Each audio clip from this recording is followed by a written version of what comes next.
बोलो श्री गोपाल लाल की जय। आजना आ सूरत अबोटी ब्रह्म समाज एक स्नेह मिलन, स्नेह एटले प्यार ने मिलन एटले आपणे मळ्या अने सूरतवासी बधा अबोटी ब्रह्म समाज नी लागणी ने मान आपी अने आपणी ज्ञाति में दिल्ली कलकत्ता के मुंबई के भोज मोकर के गामडे थी बधाए पधारास। तो सौ प्रथम तो हूँ जे सूरतवासीओ अमने आमंत्रित कर्यास तेमनो खूब खूब आभार। आजनी सभाना अध्यक्ष तरीके श्री रामभाई, दिनेश भाई टुकड़िया, परसोत्तम भाई श्याणी, गोवर्धन भाई श्याणी अने लालजी भाई जोशी वगैरे अन्य महानुभावों स्टेज मंचव हूँ कोईनु नाम वधारे नहीं लेतो। तो कहेवानुं मारो तो नाना माणसनुं ई छे के वधारे में वधारे आपणे ज्यां त्यां गमे त्यां कोई गामडे स्नेह मिलन होय तो आपणे आपणो टाइम काढी अने मदद थावुं ए आपणुं काम छे, मार्गदर्शन आपवुं ए आपणुं काम छे। अने मने एम छे के स्नेह मिलन एटले पहेलो प्रयास आ सूरत में छे। अने रामभाई सूरत में प्रयास जोता, महिला मंडळ जोता मने एम थयुं के सक्सेस छे। आजे जे मैं आया ने फरी गमे त्यारे रातना 12 वागे आओ, धर्म के सारो कार्य करो, अमे अमे गमे त्यां अमारो टाइम काढीने आववा तैयार छे। अने हूँ बधाए आपणा ज्ञाति बंधुओ छे एमने पण कहूं छुं के वधारे में वधारे आपणी ज्ञाति नो विकास थाय करवो जोईए। हमणां ज अमारा लखुभाईए कीधुं फाराफोरीनुं, हूँ कई एमां पड़वा नथी मागतो, पण जे ते वस्तु आपणी ज्ञातिने उपयोग आवे एवुं आपणे करवानुं। आपणे 10 रुपया न दीए ने भले ने 5 दीए पण ए आपणने ज उपयोग आवे एवुं करीए। आपणे आपणो समाज थाय, आपणी वाडी थाय, आपणी वंडी थाय, आपणी बेन दीकरी के दीकरो भणवा जाय एवी आपणे कोशिश करवानी।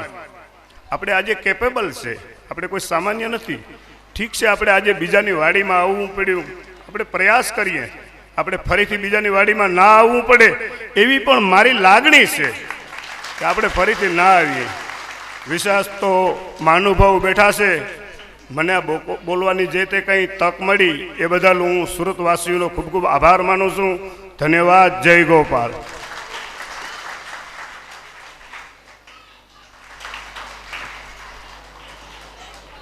खरेखर घणी बधी वातो करी पण आज आपणे एम के ब्रह्म समाज मळ्यो एटले के खरा अर्थनी जे वातो करी के ब्राह्मण केने कहेवाय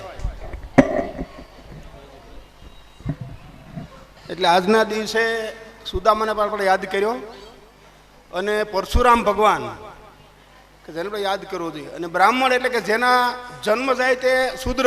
ગીતાની અંદર ભગવાને કહ્યું ને કે કર્મોથી ઉચ્યતે, કર્મથી બ્રાહ્મણ કહેવાય, જન્મ જાય તે શૂદ્ર। એટલે જે આપણે પણ જે ખરા અર્થને આજે કહીએ ને કે જૂના કાળની વાત કરીએ ને તો કહીએ કે હું કે ભાઈ આપણે તો કે આજના લોકો જૂના જે હોય શું કે ભાઈ જૂના કાળના બ્રાહ્મણ આજે પણ આપણે બ્રાહ્મણ છે તો કે બ્રાહ્મણને બધા લોકો નમસ્કાર કરે કે બ્રાહ્મણ છે તો કેમ નમસ્કાર શું કરો કરે બ્રાહ્મણને?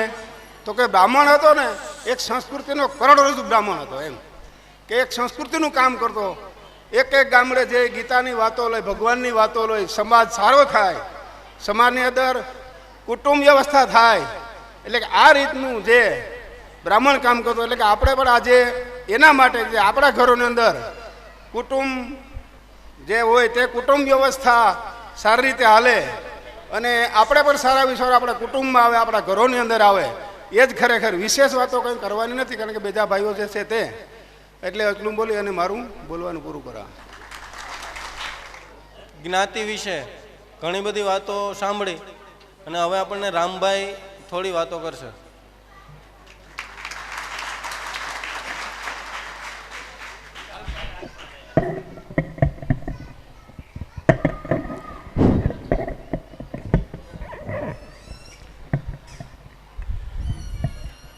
સર્વે સુરતવાસીઓ, મારા જ્ઞાતિ ભાઈઓ બહેનો, બહારથી પધારેલા સૌ મહેમાન, મંચસ્થ મહાનુભાવો, ખૂબ આનંદ થાય છે કે તમને આ વિચાર સૂઝ્યો અને સ્નેહ મિલન નક્કી થયું અને એટલી મોટી વિશાળ સંખ્યા થઈ। હું તો એવો પ્રયત્ન કરવા આપને આહ્વાન કરું છું કે દર 6 મહિને 3 મહિને કંઈ ને કંઈ કાર્યક્રમ રાખી અને સ્નેહ મિલન, કાયમી સ્નેહ મિલન રહે ને કાયમી બધાનો સ્નેહ જળવાઈ રહે. આ ખૂબ જરૂરી છે. નહીં કે આપણે સમય સંજોગ પ્રમાણે ભેગા થઈએ પછી પાછા છૂટા પડી જાય. હમણાં જ અમે ટૂરમાં હોત અમારી કંપની બધે નક્કી કર્યું કે ભાઈ અમે અંદરો અંદર જે થાય કંપનીની મેનેજમેન્ટ કે ફ્રેન્ચાઇઝી, તો અમે કલકત્તા, દિલ્હી, મદ્રાસ જ્યાં હોય બધા આપણા જ્ઞાતિના જેટલા ઘર હોય તમે ભેગા થઈને જમો હારે. દર મહિને કંપનીવાળા જમે, દર 3 મહિને એના ફેમિલી લઈને જમવા આવે. જેથી મદ્રાસમાં કે બેંગ્લોરમાં કે હોય તો એવું ન થાય કથામાં, સપ્તાહમાં કે વિવાહમાં ભેગા થાય, પણ ત્યાં કલકત્તા કે મદ્રાસ હોય ત્યાં પણ બધા ભેગા થાય ને બધા બહેનો એકબીજા પરિચિત આવે. નાના છોકરા એ પણ બધા અંદર પરિચયમાં આવે અને કંપનીનું કામ કરશે. હોની જેને કંપની મુબારક, પણ તમે સંપીને રહ્યો. કંપનીની વાત ત્યાં ન કરો, પણ તમે જ્ઞાતિની વાત તો કરો, જ્ઞાતિ હારે જોડાઈને રહ્યો. તો એટલા ગ્રુપ પડી જાય કે ઓલો ભાઈ આનો અને બધા આપણા જ છે અને બધાના સાથે મળી ખંભા મિલે ધંધાની રીતે. પણ આપણી યુનિટી થાય. આપણે ઓલ ઇન્ડિયામાં લગભગ ક્યાંય એવું સિટી નહીં હોય કે જે આપણા ઓબોટીનો દીકરો નહીં હોય. એટલે ખાસ તો આ સુરતના લોકોએ ઓછા સમયમાં બહુ મોટું આયોજન કર્યું ને તમારું આયોજન દિવાળી આવે, હોળી આવે, જન્માષ્ટમી, ક્યાંય ને કોઈને પ્રસંગોપાત મળતા રહ્યો અને આપણી વાણી પણ આ કાનજીભાઈની ફળે કે આપણી જ્ઞાતિની વાડી થાય છે એની વ્યવસ્થા થાય ન થાય, પણ તમે અહીં સુરતમાં વર્ષોથી રહ્યો છો ને બધા હવે સાધન સંપન્ન છે. ફૂલની પાકડી જે આપશે કંઈક ને કંઈક થશે. મને લાગે હવે ગામડામાં બધે જેમ લાલજીભાઈએ ટુકડામાં કર્યો સમાજ, મોકરમાં 5-6 અલગ પાખીવાર કે ફરિયાવાર સમાજ થાય. તો હવે આપણી પાસે બધી શક્તિ છે અને કુરિયરવાળા પૈસા દેવા તૈયાર છે. હોના ફળિયામાં પાખીવાર કંઈક સર્જન થશે તો એનો ક્યાંક ઉપયોગ આપણે કરી શકશું અને સારી રીતે આપણા પ્રસંગ માણી શકશું. ગામડામાં પણ પૈસા જે આપણી પાસે પણ ત્યાં સગવડ ન હોય એટલે ન છૂટકે કાં તો મોટા સિટીમાં જવું પડે અથવા તો જે પરિસ્થિતિ હોય એ નિભાવી લેવી પડે. તો આવી પણ થાય. પણ આ સૌથી બેઝ આપણો જે તમે સ્નેહ મિલન રાખ્યો, સૌથી પહેલો બેઝ એ છે કે સ્નેહથી બધા ભેગા થાય અને સંપ થશે તો ત્યાં જંપ રહેશે. બાકી આપણે એવું પ્રયત્ન કરીએ કે ઓલો ભાઈ હાલ્યો જાય એને કંઈક નુકસાન કરો, આરામથી કેમ કરે છે, આ ધંધો બરાબર કેમ કરે, એને બદલે બધું ભૂલી અને જ્ઞાતિની એકતા માત્ર આપણે મને લાગે 20,000 હશે. આખી જ્ઞાતિની સંખ્યા ગણશો તો 20,000 ને ગામ ગણો તો 12. મને લાગે પોરબંદર જિલ્લામાં જે આપણે જુદા કાઢ્યા છે પોરબંદર જિલ્લામાં જ છે. આપણે 1-2 ગામ બહાર હશે તો આપણે ટૂંકા છે, પણ આપણે બધા સાધન સંપન્ન છે ને અન્ય જ્ઞાતિ આપણે ઈર્ષા કરે છે. વચ્ચે તો એવું કહેતા કે આ નવો ધર્મ કયો નીકળ્યો કુરિયરનો, અમુક લોકો ન ખબર પડતી એટલે આપણે ઈર્ષા કરે છે એટલે આપણે આગળ વધી ગયા. આપણે પોતાને ખબર નથી કે આપણે ક્યાં પહોંચ્યા. આપણે જે જૂની માનસિકતા કે જે જૂની આપણી રૂઢી છે એમાં જ છે, રીત રિવાજમાં હતી. એટલે બધા નજીક આવો, સૌનો ધંધો કરો, યુનિટી બનાવો અને આવા સ્નેહ મિલન ખરેખર તો ગામ થવા જોઈએ. ને મને લાગે આજે અમુક અલગ સંપ્રદાયના લોકો કે જે સંગઠનમાં છે અથવા તો જે પેલા કેવા આપણા ટુકડામાં તમારા પેલા છે ને યોગેશ્વર કૃષિ ખેતી કરે છે, યોગેશ્વર છે, અલગ જેવા પંચ છે, એ લોકો પણ સંગઠનનું કામ કરે. તો આપણા લોકો પણ એવું કંઈક પ્રયત્ન કરીએ કે જે તે શહેરમાં આપણું સંગઠન થાય અને સંગઠનમાં જોડાય એના સાથે રાખવાના, ન જોડાય ને સલામ મારી દેવાની. એટલે એવું ન થાય એકને કારણે બીજાનું બગડે. હું જોડાઈ જાઉં તો વેલ એન્ડ ગુડ, ન જોડો તો તમે તમારું કામ કરો, બાકી ના તો જોડવા દો. એવું ન થાય કે હું નહીં તો કોઈ નહીં. અમને અનુભવ થાય છે, અમે પ્રયત્ન કરીએ કે ભાઈ બધા ભેગા થાય, પણ ત્યાં એવો ઇસ્યુ આવે કે આ કોણ મોટું ને કોણ નાનું. ભાઈ નાના મોટા ભૂલી જાવ, બધા સાથે થશો તો જ આપણી કોઈ નોંધ લેશે. બાકી આપણી ક્યાંય આપણે આપણી રીતે વખાણ કરીએ કે આપણે બહુ મહાન થઈ ગયા, બહુ પૈસાવાળા થઈ ગયા, બહુ ધંધાવાળા થઈ ગયા. આપણા કરતા અબજોપતિ ક્યાં છે. આપણી તર્ક શક્તિ છે, નોલેજ છે, હોશિયાર છે, પણ એનો સમાજમાં સદુપયોગ કરો, નહીં કે દુરુપયોગ. આ લોકોએ આજે નાના માણસોએ પોપટભાઈ કે જે ભાઈને વિચાર આવ્યો, હસરાજભાઈ કે જે વસરામભાઈ કે ભાઈ આ કરીએ, મને બરાબર યાદ છે. મને લાગે પહેલી વખત સમૂહ લગ્ન થયા હતા અમે સુરત સૌથી વધારે સંખ્યા હતી. મને લાગે પોરબંદરની બહારની સૌથી વધુ સંખ્યા સુરતમાં હતી ને એ વખતે મને લાગે એ પેલા ભાઈ આપણા સુરતમાં હીરાનું કામ કરવા બધા લઈ કેવું નામ એ ભાઈ નથુભાઈ કરીને જે હતા, અમે એને ફોન કર્યો હતો કે ભાઈ તમારી સંખ્યા મોકલો ને અમારે આવી રીતના કાર્યક્રમ કરવો છે. તો આજ તો એનાથી પણ વધી ગયા અને હવે અમદાવાદમાં જાઓ, મુંબઈ, સુરત, કલકત્તા, દિલ્હી જ્યાં જાવ તો હોય ને ફ્લાઇટમાં ઉતરીએ તો 2-4 બોટી જોવા મળે. કાં તો કે હવે સાધન સંપન્ન છે. પણ આપણી પાસે શક્તિ છે, પૈસા છે, એને સંસ્કાર હારે જોડી અને એનું સંગઠન કરો અને બાકી કંઈ ન થાય તો જે કરતો હોય એને કરવા દો. મને સમય નથી, મારી ઈચ્છા નથી, મને કંઈ દુભાણું છે, મુશ્કેલી છે તો હું સાઈડમાં બેસી જાઉં, બાકીના જે છે એને કરવા દો. એટલે તમને ખાસ તો અમને અહીં બોલાવ્યા, પ્રમુખ સ્થાન આપ્યું, સુરતવાસીઓનો ખૂબ ખૂબ આભાર. યુનિટી બનાવો, સંગઠન કરો. અને પૈસા એવું કોઈ નથી કે પૈસા વાળો જ પૈસા આપે. નાના માણસમાં પણ અંદર જ્ઞાતિ ભાવના હોય છે, પ્રેમ હોય છે, લાગણી હોય છે. એની લાગણી સુધી આપણે પહોંચવાની જરૂર છે ને યોગ્ય રીતે એની પાસે રજૂઆત થશે તો કોઈ મોટા એવું કંઈ નથી, મોટો હશે એ જ આપશે. નાના માણસના 100 રૂપિયા પણ તમને લાખો રૂપિયા લઈ આવી આપશે. બધું છે આપણી પાસે, માત્ર આપણી પાસે સંગઠન નથી. અને ઈર્ષાનો જે ભાગ છે ને, બ્રાહ્મણની આંખમાં ઝેર, એ પહેલાં હતું, બીજા બ્રાહ્મણો કહે હવે નીકળી ગયું, પણ મને એવું લાગે છે કે આપણામાં તો હજી કદાચ આ નવી પેઢી આવશે જ્યાં 99, 98, 97% લઈ આવે, એ જ્યારે મોટા થશે ત્યાં સુધી બધું એને ભૂલી જશે કે ઈર્ષા શું છે. બ્રોડ માઇન્ડ થઈ ગયા, આગળ ભણ્યા હોય. હમણાં તપાસ કરતી કોઈને 98%, 92%, 96%, એનો મતલબ કે આપણામાં અંદરથી શક્તિ છે. એક જે ભોજનો છોકરો છે ડૉક્ટરમાં, પેલા વગર ટ્યુશને, વગર પેલા એ કોઈની પણ મદદ વિના, કોઈના પણ માર્ગદર્શન વિના એ માણસને બીજે મેડિકલમાં એડમિશન એટલે બહુ મોટી વાત છે. જે લોકો એજ્યુકેશનમાં હશે એને ખબર હશે. તો એ કોઈની પણ સહાય વિના જો મેડિકલમાં પહોંચી ગયો, જ્યાં 50 કે કરોડ રૂપિયા કે 2 કરોડ એડમિશન ના મળે દેવા પડે છે, અને બદલે એ પોતાની રીતે અને પાછો ખેતીનું કે એનું ઘરનું કામે કરતો જાય, ટ્યુશન પણ ન રાખે. એનો મતલબ કે આપણી પાસે હીરા છે, એને ઓળખવાની જરૂર છે. એવા સંગઠનમાં પણ હીરા છે. અને પૈસાવાળા હીરા હોય ને એની પાસે આપણે કઢાવતા આવડવું જોઈએ, કેમ એની પાસે જ નીકળે. એને જેમ ગમે એમ કહીએ એટલે આપણે પૈસા આપશે. એને બધાને જ્ઞાતિનું ગૌરવ હોય છે ને મોટું થવામાં રસ હોય છે, પણ એને ટેકનિક, ત્યાં ગોરધનભાઈ નથી ફાળા કરીને લઘુમાં ગોપાલલાલ કે જે તો તૂટી પડે કે મારા કેટલા તો 5000, તો ઓલો કે મારા 7000.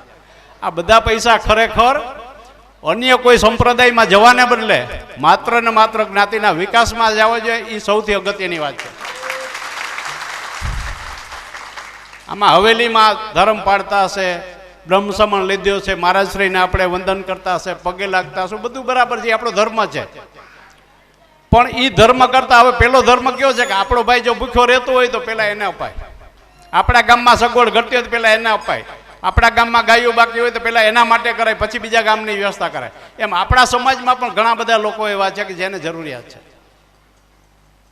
હવેલીની વાતો બહુ કરવી નથી કે હવેલી વાળા જ્યાં છે ને પાછા રોકાવા નહીં દે. મને એકલા હોય ત્યાં આવજો, હું તમને પ્રૂફ સાથે આપીશ કે હવેલીના જે આપણે શું કહેવાય બાલક કે ગુરુજી કે શું કહેવાય ને, બાવાશ્રી, મારા મિત્ર છે ઓલા છે વસંતરાયજી, વસંત મહોદય છે ને, બિચારા વ્યાજે ગામમાંથી પૈસા લઈ આવે, હવેલી મોટી બનાવો. શું કરવા કે એકાબીજાને એને પણ અંદર હરીફાઈ, એને કુરિયરની ઓફિસ જેવું જ છે કે મારી મોટી હવેલી તો વધુ લોકો આવે, ઓલા વાંખે છે. આ બધા ધર્મના લોકો છે, એ પણ એક એની પ્રેક્ટિસ અથવા તો એનું એક એની સંસ્થા ચલાવવા માટે એના બધા પ્રયત્નો હોય છે. અને આપણે ભાવથી જતા હોય છે. પણ ખરેખર એવી પોઝિશન છે કે આપણે ઘરમાં ભૂખ્યા હોય અને જો ત્યાં દઈ આવીએ અને ત્યાં તો એ કલેક્શનમાં ક્યાંય બીજે કંઈ ફેર ન પડતું હોય, બેસ્ટ એ છે કે આપણા સમાજમાં વાપરો, આપણી ગાયો માટે વાપરો. આપણી બેન દીકરીઓ ઘણી વિધવા હશે, ઘણા ગરીબ માણસ હશે.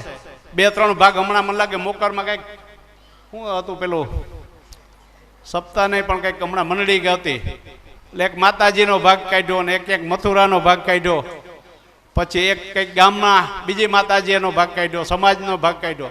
આવું ખરેખર જરૂર છે. પહેલાં આપણો સમાજ છે એ બરાબર મજબૂત થાય, એની જે જરૂરિયાત છે, ઇન્ફ્રાસ્ટ્રક્ચર પાયાની જે જરૂરિયાત છે એ પૂરી થશે, પછી બીજે દેશું. પટેલ લોકો છે, આપણા પટેલના ગામમાં જે અબજોપતિ છે ને, પટેલનો જોજો તમે ફાળો, ગોપાલલાલ કે જે બોલીને ભાઈ કેટલા હોય હે, તો ફાળો મૂકી દો ગોપાલલાલનો. હું કહું એ કરો જ્ઞાતિનો. અબજોપતિ હોય ને 11 રૂપિયા ને 51 રૂપિયા ને, એટલે એ ટૂંકમાં હાજરી પુરાવા અથવા તેને સન્માન માટે. ને આપણે ત્યાંથી લખે કે ભાઈ ઓલા રામભાઈ 11,000 લખે, તો કે આપણે લખી નાખો 25,000. આ પૈસાનો સદુપયોગ કરો, દુરુપયોગ કરો. કોઈને જરૂર કરતા વધુ પૈસા આવી જાય ને એ પણ નુકસાનકારક છે. એટલે બધા એ તમે 3-4 જણા બેઠા ને તમારી જરૂરિયાત છે. સાચા સમાજ સુધારક તમે થાવ ને, તમે બધું બંધ કરો. બધા જે હોય ને, જેને ઘરે તમે જાઓ યજ્ઞ માટે જાઓ કે ધૂન ભજન માટે કે કીર્તન માટે મંડળી, એને એમ કહો કે ભાઈ ગામમાં કંઈક કરો. આ તમારે 151 કે 1100 રૂપિયા કે હવેલીમાં ધરી આવો, ક્યાંક બીજી ક્યાંક હોય એવી ધર્મની જગ્યાએ ત્યાં 9 રૂપિયા આપણે જેમ ભગવાનને પ્રસાદી ધરીએ જ ને, એ ભગવાન પ્રસાદી ખાતા નથી. આપણી ભાવના આપણે વ્યક્ત કરીએ કે ભગવાન તું આ અમારી પ્રસાદીને સ્વીકાર કરજો. પછી તો આપણે શ્રીફળ હોય કે હાકર હોય કે હીરો હોય જલસો મારીએ ને, એમ પહેલાં આપણે એમને નમન માટે કે એને રિસ્પેક્ટ માટે આપો, પણ પછીની જરૂરિયાત આપણા સમાજને છે. અને એવા કોઈ આપણે બહુ તવંગર કે એવા બધા બહુ મોટા નથી થઈ ગયા. ગામે ગામ હોર્ડિંગ બનાવો, ગામે ગામ વ્યવસ્થા કરો, અને જે બોર્ડિંગો છે એને સુધારો. ફાળા અમે આપીએ અને બોર્ડ કઢાવી નાખો માથે ઊભીને, તો કાં તો કે મારે વિરોધ છે. ભાઈ તારા બાપુજીની બોર્ડિંગ નથી કે ભાઈ તમારી વિરોધ, મારી તમે કાઢી નાખો પટ્ટી. પછી બીજી વખત કોઈ દેતા પહેલાં વિચાર કરતા હોય, અને એમાં પાછા આપણે સહકાર કે ના ના બરાબર કર્યું, રામભાઈ પાડનો જ છે, રામભાઈ 4 લાખ રૂપિયા આપ્યા તમને, હવે બીજી વાર કોણ આપશે? અને આપણે જે જવાબદાર લોકો છે ને એ પણ એવું જ વિચારે કે આપણે હું ભલે ને એનું થાય ને.